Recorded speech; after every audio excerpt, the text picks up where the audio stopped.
As you know, the attacks on the poor sick princess of Wales Katherine Middleton are getting more and more vicious from those who didn't have the sense to hide their ends in water. Another American expert has accused Catherine Middleton of not having any cancer.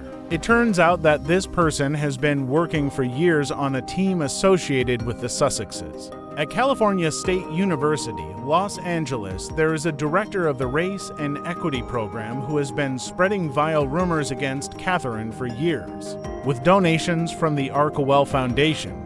This is just one of the episodes to show how Meghan's information warfare works as she obsessively stalks Kate. Synopsis: on January 6, 2021, the University of California, Los Angeles announced that the UCLA Center for Critical Internet Research has received funding from the Archewell Foundation to launch a new partnership to support the center's research and programs that focus on the harms of internet technology and the inequality of people of different races. The Duke and Duchess of Sussex are committed to using their strengths to highlight issues of inequality and structural racism, said Safia Noble, co-founder and co-director of the center with Sarah T.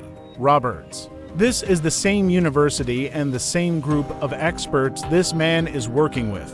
Jonathan Perkins, ABLM activist and staunch opponent of Princess Catherine, writes made-up gossip about her and officially calls Meghan an American princess. He met Meghan a long time ago, working in a law office and hosting a podcast with his sister April, Black and. As of 2019, he moved on to become the deputy head and staff member of the university's African American Support Center. In contact with Markle was and still is. On social media has been doing extensive work against Princess Catherine. Why does every dirty gossip about Catherine always take us to Meghan? Because this is the woman who wrote on her blog The Take about Catherine and William's marriage years before she met Harry. This is the woman who couldn't choose between Harry and William when offered a humorous choice between the brothers years before she met Harry. This is the woman who lied about knowing nothing about the royal family when she befriended Princess Eugenie to get to Harry.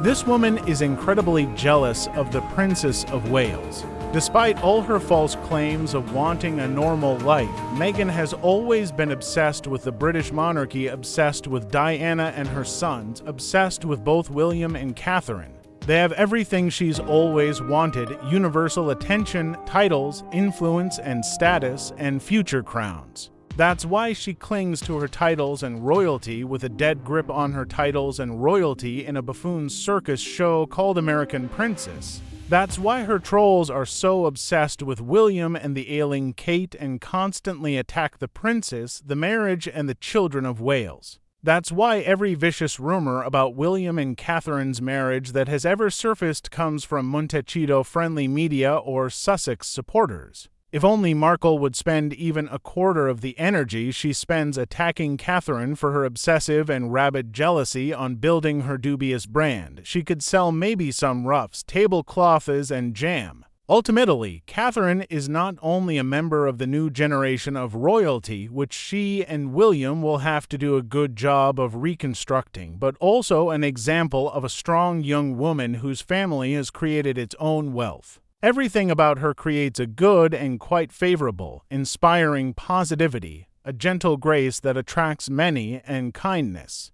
In contrast, everything about the Queeness is toxic, dark, and a travesty. Her actions, her public appearances, are always created in lies, always calculated to hurt her husband's family or attack Catherine, always self-serving and designed for personal gain. That's why one is naturally popular with many and the other is naturally despised, and her reputation is ruined. It has nothing to do with race, but has everything to do with good moral character and behavior. One has a lot of them, and the other I personally don't see any goodness or desire to change for the better. And that's why trolls like this expert will continue to get paid by Montecito for their toxic postings. Translated with DeepL. Com free version,